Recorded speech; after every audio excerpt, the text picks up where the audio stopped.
I didn't feel joyful. I was scared. I was afraid. And, it wasn't anxiety. They were like panic attacks. Yeah.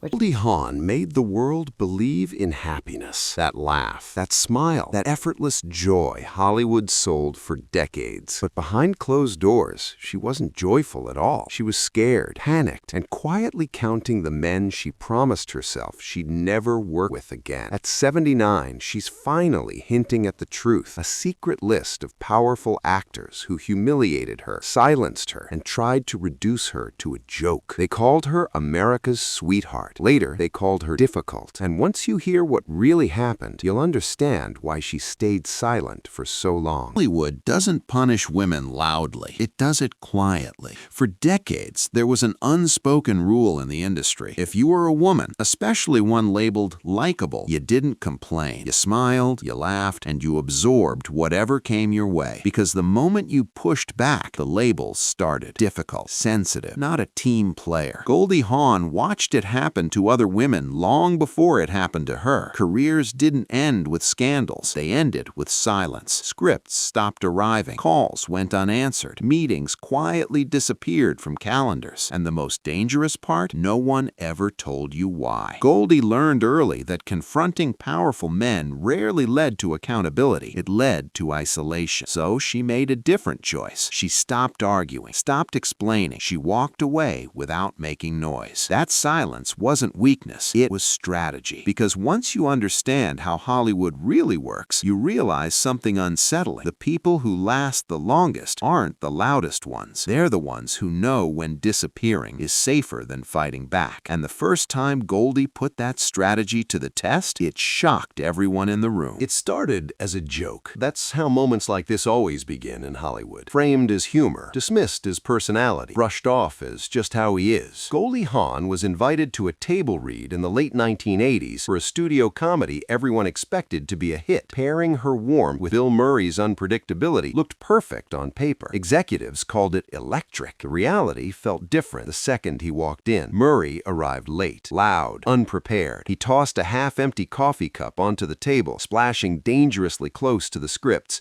then joked that now the meeting could finally begin. Goldie noticed the shift immediately. Not nerves, not excitement, control. As the read started, she delivered her lines with precision and warmth. Halfway through the scene, Murray caught her off. He smirked and said, "Why don't you try acting like you've done drama before?" The room laughed. That laugh was the moment everything changed. No one stepped in, no one redirected, no one checked on her. The joke had landed, and it landed on her. Goldie didn't argue. She didn't defend herself. She quietly closed her script, stood up, and walked out of the room. The silence she left behind was heavier than any confrontation. By the next morning, the producers were informed she was out of the project. No statement, no explanation, just gone. Behind the scenes, whispers followed. Too sensitive, hard to work with, can't handle strong personalities. Years later, Goldie summed it up in a single sentence. Some people call unpredictability genius. I call it exhausting. That moment didn't just end one collaboration. It changed how she chose every role after. And it wouldn't be the last time silence became her only protection. This time, there was no joke, no table read, no audience laughter to hide behind. Just one word that changed everything. No. In the late 1970s, Warren Beatty wasn't just a movie star. He was a gatekeeper, a man whose approval could open doors or quietly seal them shut. When he set his attention on Goldie Hawn, it came wrapped in charm. Dinner invitations, private gatherings, subtle expectations. Everyone in Hollywood understood. Goldie declined, calmly, politely, without drama. That should have been the end of it. Instead, it became the beginning. Almost overnight, things shifted. Scripts she had been promised stalled. Meetings were postponed, then canceled. Directors who once praised her suddenly went quiet. No explanations, just distance. Eventually, someone warned her in private. "Warren says you're difficult, not serious." That word again. Difficult. It wasn't shouted. It wasn't public. It didn't need to be. In Hollywood, reputation travels faster than truth. Goldie never confronted him. She didn't accuse. She didn't expose. She understood the power imbalance too well. Instead, she let the pattern reveal itself over time. Years later, she explained it with brutal clarity. He doesn't handle rejection, he punishes it. The most chilling part? It worked. For a while, opportunities slowed, doubt crept in, and Goldie learned another lesson Hollywood never teaches out loud. Saying no doesn't always end a conversation. Sometimes it starts a quiet vendetta. And Goldie didn't want special treatment. She wanted respect. By the early 1980s, she had already proven she could carry films, win awards, and draw audiences. But comedy had become a cage. No matter how successful she was, certain men still refused to take her seriously. That's why this audition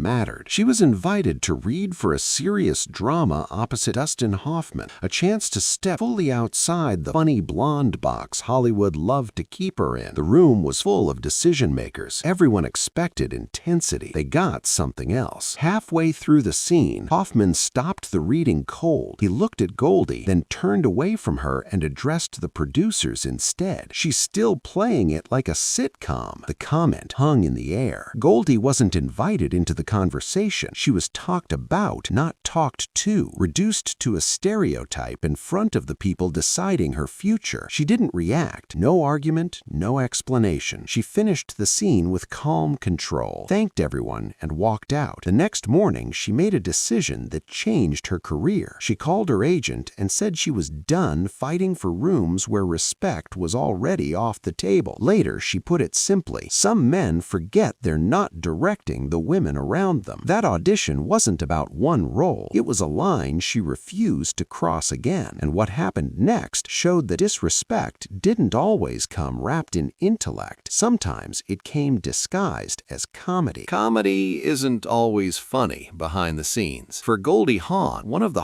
harshest lessons came from Chevy Chase. On paper, their pairing in foul play looked perfect. She was Hollywood's sweetheart. He was the rising king of comedy. Cameras captured sparks, audiences laughed, and executives smiled. But off camera, it was a different story. Chevy walked onto set like he owned every room. Lines were mocked, scenes were rewritten on the fly, and whenever Goldie delivered a bigger laugh than him, he sulked, muttered under his breath, and made it clear she wasn't supposed to outshine him. Goldie tried to keep the peace. She joked, she charmed, she smoothed over cracks in the scenes, but nothing worked. His insecurity was relentless. After one particularly heated argument about a scene, Chevy stormed off and refused to return until the director changed the script to suit him. Goldie stayed behind, quietly sitting on the steps, exhausted, wondering how joy could feel so draining. By the end of filming, they couldn't even look at each other. The studio begged her to do a sequel. Millions on the table. Fame, pressure, and opportunity. Goldie didn't hesitate. No, she walked away. That experience taught her another unspoken rule of Hollywood. Sometimes being nice isn't enough. Sometimes survival means knowing when to leave the room entirely. And just when she thought she'd seen every type of arrogance, one incident would make her realize that public humiliation could strike anywhere, even decades later. By the time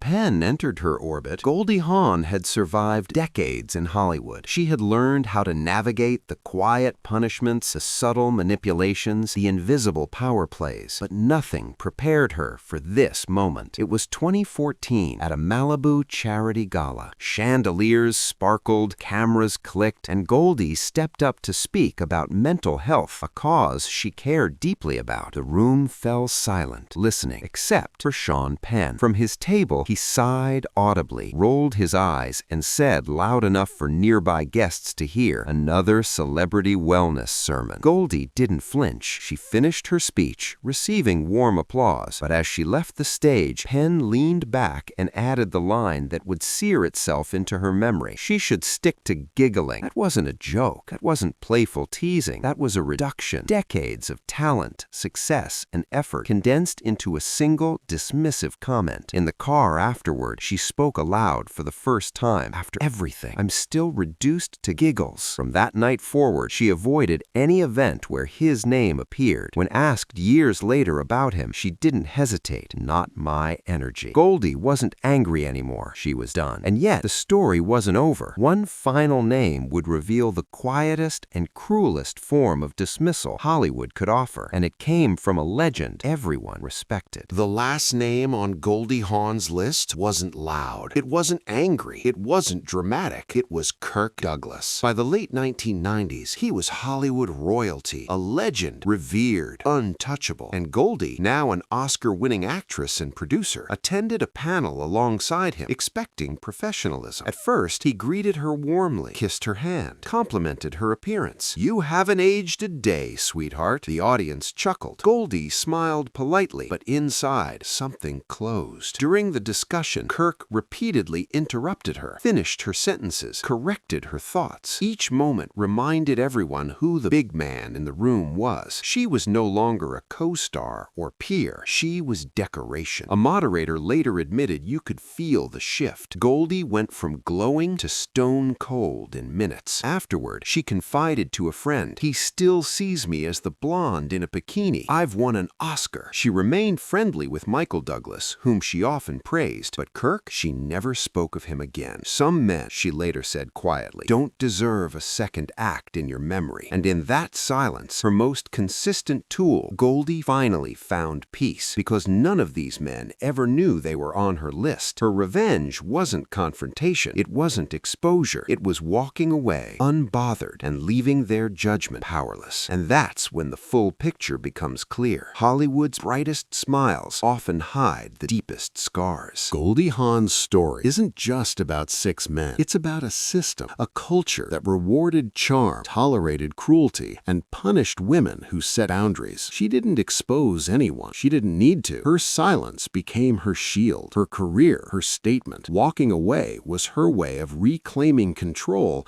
in a world designed to take it. From Bill Murray's public mockery to Warren Beatty's quiet retaliation, from Dustin Hoffman's dismissive audition to Chevy Chase's on-set hostility, from Sean Penn's public insult to Kirk Douglas's condescending interruptions, a pattern emerges. Power was wielded against her, often subtly, often without witnesses, and she survived, thrived even. Her story forces us to rethink Hollywood's golden smiles. How often do we admire the image while ignoring the hidden battles behind it? How many careers, reputations, and lives have been quietly shaped or shattered by the same patterns? Goldie stayed silent, yes, but in that silence, she showed something far stronger than confrontation. She chose peace over chaos, integrity over compromise, and self-respect over approval. So now, it's your turn. Which of these 6 men shocked you the most? Do you think Goldie was right to stay silent all those years? Or should she have exposed the truth sooner? Comment your thoughts below. And don't forget to like, subscribe, and hit the bell for more untold Hollywood stories. Stories that the industry hoped would remain hidden forever.